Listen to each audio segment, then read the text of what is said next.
Hello, my name is Maricela De Leon, and today I'll be discussing the cause and effects of burnout and how to cope with it. Burnout is a very common thing people struggle with in their day-to-day lives, and it should have more awareness brought to it.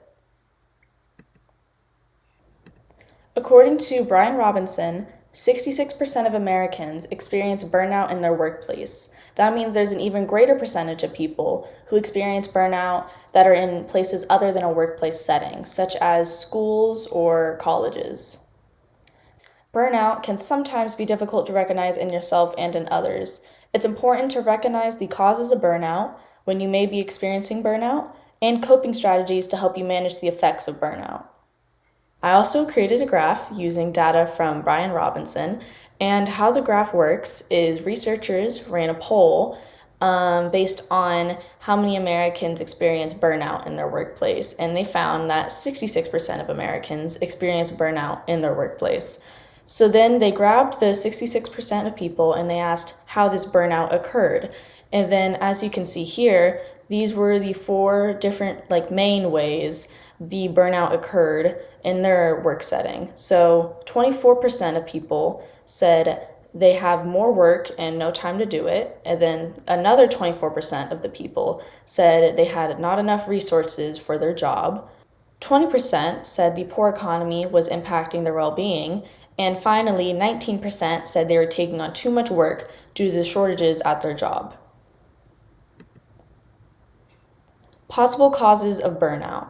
Burnout can occur when someone experiences major amounts of chronic stress. It can range from several causes, such as overwhelming workloads, unrealistic expectations for tasks, and overworking yourself for long periods of time.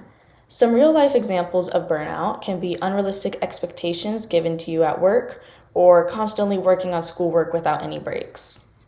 Burnout not only occurs from people who have jobs and are overwhelmed with their jobs, it can also occur with people who are in college or who people are still in school, like high school or elementary. It can happen with truly anyone who is just overloaded with work or stress from the things that are happening around them. Effects of burnout.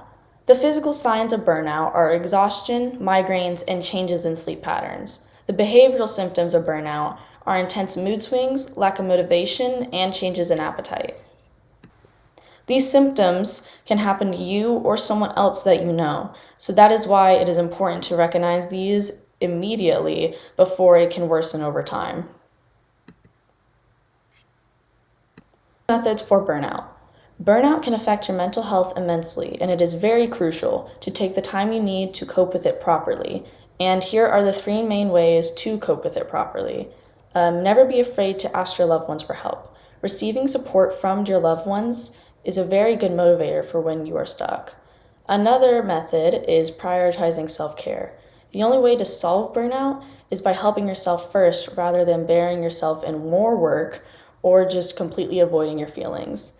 And finally, burnout is not something that solves on its own. You must address why you are feeling this constant stress, either with yourself or with someone who may be causing this stress. Quick recap. We know that burnout results from chronic stress, so it can come from a multitude of things. It can also deteriorate one's mental health in different ways, and learning several coping strategies can help you and others get through burnout and rebuild your mental health. Ultimately, burnout is a very regular thing, so I'm glad I was able to inform you of the difficulties burnout causes and to give you a reminder that you are human and deserve a break every once in a while. And thank you for listening to my speech about burnout.